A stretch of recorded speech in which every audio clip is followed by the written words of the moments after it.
ফেনী নদীর তীর অব্যাহত ভাঙনে বিলীন হচ্ছে মানুষের ফসলি জমি, বাড়িঘর। বেঁচে থাকার সম্বল হারিয়ে দিশেহারা হচ্ছেন অনেকে। এ বিষয়ে আরো জানাতে ফেনীর ছাগলনাইয়া নিজ কুঞ্জরা থেকে যুক্ত হয়েছেন সহকর্মী সুলাইমান ডালিম। ডালিম জানাবেন যে ফেনী নদীর ভাঙনে নদীর পাড়ের বাসিন্দাদের কি অবস্থা এখন? শাফিন, আমরা এখন যেখানটা আছি এটি ফেনীর ছাগলনাইয়া উপজেলার গোপাল ইউনিয়নের নিচকুঞ্জরা গ্রামের বক্সি ভুঁইয়াপাড়া এলাকা। এই এলাকাটিতে প্রায় 1 কিলোমিটার যাবত যে নদীর যে ভাঙন সেটি তীব্র আকার ধারণ করেছে।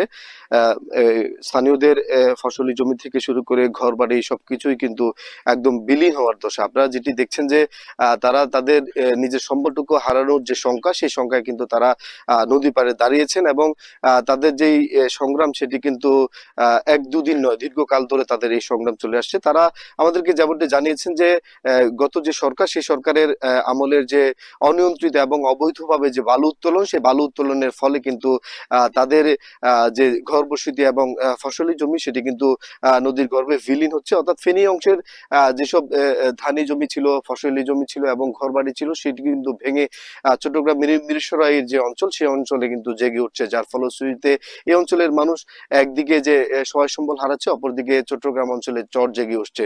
যার ফলশ্রুতিতে কিন্তু এখানকার মানুষের যে ভোগান্তি সেটি কিন্তু সীমা ছাড়িয়ে যাচ্ছে। শুধু যে ফেনীর এই অংশটি তা কিন্তু নয়, ছোট ফেনী নদীর যে মুসাফর এলাকা রয়েছে সেখানেও কিন্তু প্রতিদিনের নদী ভাঙছে। যার ফলশ্রুতিতে সোনাগাজী, চর দরবেশ এবং এই আদর্শ গ্রাম সহ যেসব এলাকা রয়েছে সেইখানেও কিন্তু নদী ভাঙছে। তার পাশাপাশি কোম্পানিগঞ্জে যে চরবারবতী সহ অন্যান্য যে বিস্তীর্ণ এলাকা রয়েছে সেখানেও নদী ভাঙছে।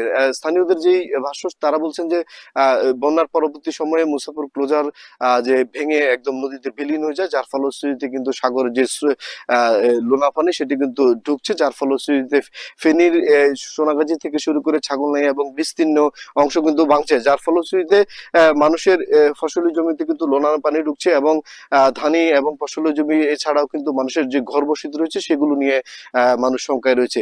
এই ছিল ফেনীর নিচকুঞ্জরা গ্রাম থেকে আমাদের কাছে নদী ভাঙনের খবরের সর্বশেষ। আকস্মিক বন্যার পর এবার নদী ভাঙনে দিশেহারা ফেনী নদীর তীরবর্তী মানুষ, এই বিষয়ে জানাচ্ছিলেন সহকর্মী সুলাইমান ডালিম। এখন বাণিজ্যে আরও একটা বিরতির পর ফিরবো, সাথেই থাকুন।